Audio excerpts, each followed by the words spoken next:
આજે જક્ષુનો બર્થડે છે. આ સીનમાં મોટા ભાગે તમે અમારા પપ્પા અને જક્ષુને જોયા હશે. તને ચોકલેટ આપવા માટે જવું છે ને જક્ષુ? તારે ખાઈ જવી છે બધી?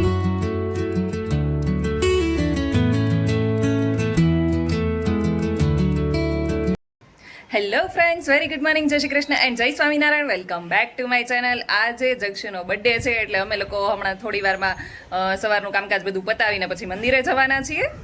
તો ચાલો, 9 વાગી ગયા છે અને જક્ષુને હવે ઉઠાડી દઈએ. ક્યાં જવાનું છે તારે? મંદિરે. આ કોણે આપ્યું? પપ્પાએ આપ્યું? શું છે તારી પાસે? એ બતાવ તો ખરા. આ સીનમાં મોટા ભાગે તમે અમારા પપ્પા અને જક્ષુને જોયા હશે. આજે વૃષભ જક્ષુને તિલક ચાંદલો કરી દે છે. હે જક્ષુ, તિલક ચાંદલો કરવાનો છે તારે?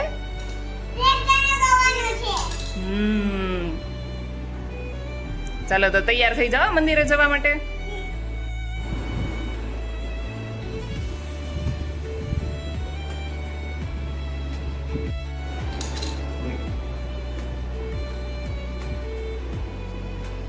અરે વાહ, પાછું તારે જોવાઈ જોયું વ્યવસ્થિત થયો છે કે નહીં એમ જતો તો. જક્ષુભાઈ અહીંયા તિલક ચાંદલો અને વોચ પહેરીને તૈયાર થઈ ગયા છે. તો ચાલો મંદિરે ભગવાનના દર્શન કરતા આવીએ.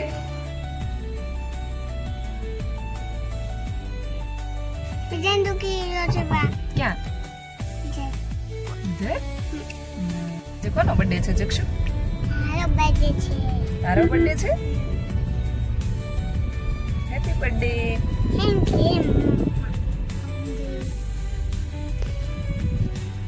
પહોંચી ગયા ને મંદિરે? જઈને દર્શન કરી આવજો.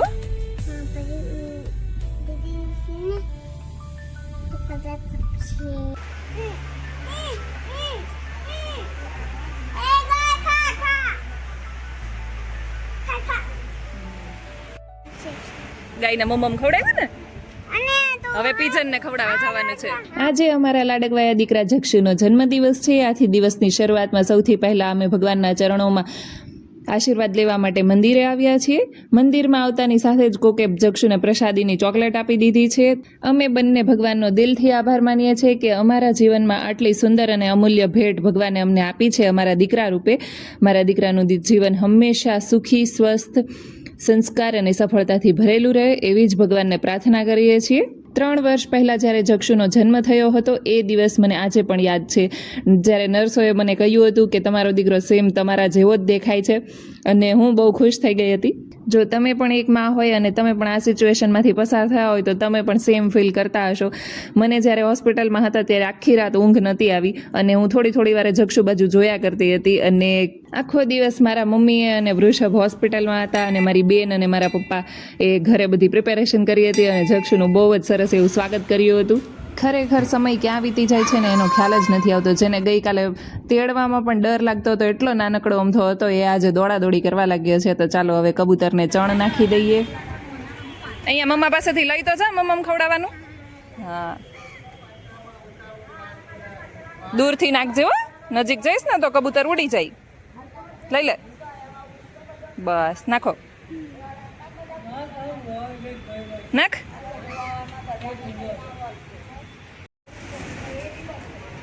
આટલો તડકો છે તો એ બધા કબૂતર ચણી રહ્યા છે.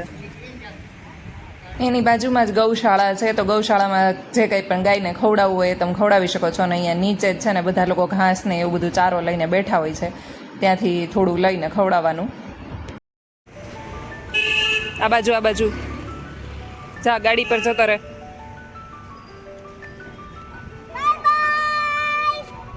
ચલો હવે ચલો, તને ચોકલેટ આપવા માટે જવું છે ને જક્ષુ? તારે ખાઈ જવી છે બધી? એવું થોડું ચાલે, બધાને તાર બર્થડે ની આપવાની ને. ચાલ પછી તને ઘરે જઈને આપીશું. આપણે પેલા બીજા બધા તારા ફ્રેન્ડ્સ છે ને એને આપતા જઈશું. મંતવ્યને આપવાનું છે ને, હેતુ, શિવાંશ બધાને આપવાનું ને.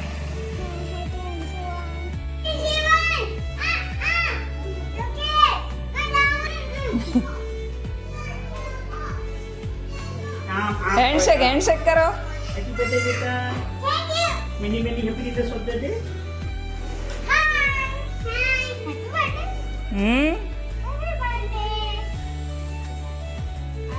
ભાઈ સુતા છે બે એ આંટી નો બર્થડે છે ને કે હેપી બર્થડે આંટી હેપી બર્થડે.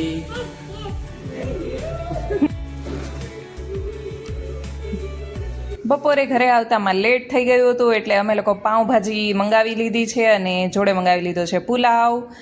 તો ચાલો બધા જમવા માટે. અહીંયા આપણે whip ક્રીમ લઈ લીધું છે અને હવે એને વિસ્ક જે બીટર આવે ને એના મદદથી બીટ કરવાનું છે.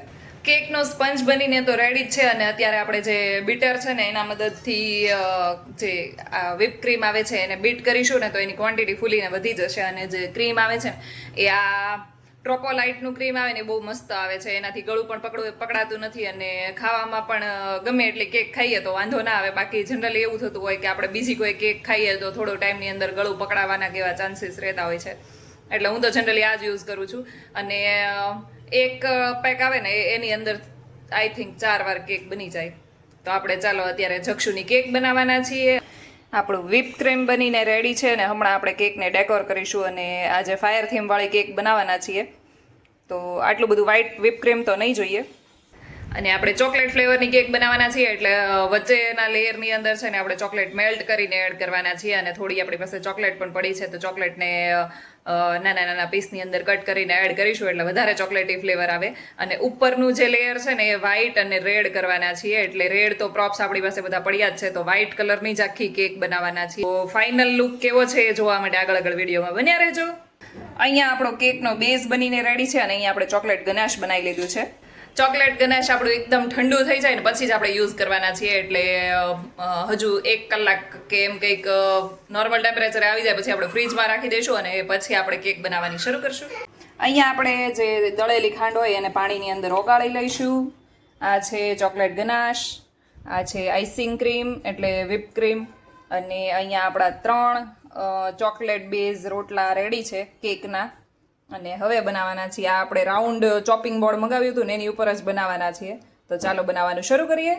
આઈસિંગ આપણે આ રીતે કરવાના છીએ. પહેલાં જે એક બેઝ કેકનો રોટલો આવે ને એ રાખી દીધો છે, એની ઉપર આઈસિંગ કર્યું છે. હવે એની ઉપર આપણે આ જે ચોકલેટ છે એને ઝીણી કાપી લીધી છે એ મૂકશું અને એની ઉપર ચોકલેટ ગનાશ નાખીશું. પછી આપણે આ બીજો રોટલો એડ કરીશું.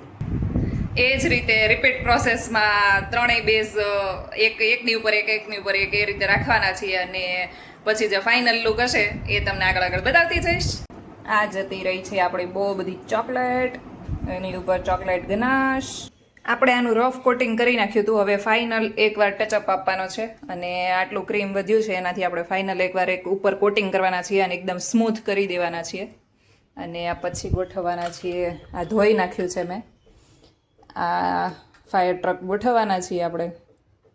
તો ચાલો ફાઇનલ ટચઅપ આપી દઈએ. અને અત્યારે વૃષભ ગયા છે જક્ષુને સુવડાવવા માટે અને જક્ષુ 1 કલાક જેટલું તો સૂઈને ઉઠે ત્યાં સુધીમાં આપણે આ કામ પતાવવાનું છે, થોડું ડેકોરેશનનું કામ પતાવવાનું છે અને એ બધું તમને જોવા મળશે નેક્સ્ટ વ્લોગમાં. તો આવતીકાલનો વિડીયો જોવાનું ભૂલતા નહીં. આજ માટે બસ આટલું જ. કાલે મળીએ ફરી એક નવા વ્લોગની સાથે. Thank you for watching.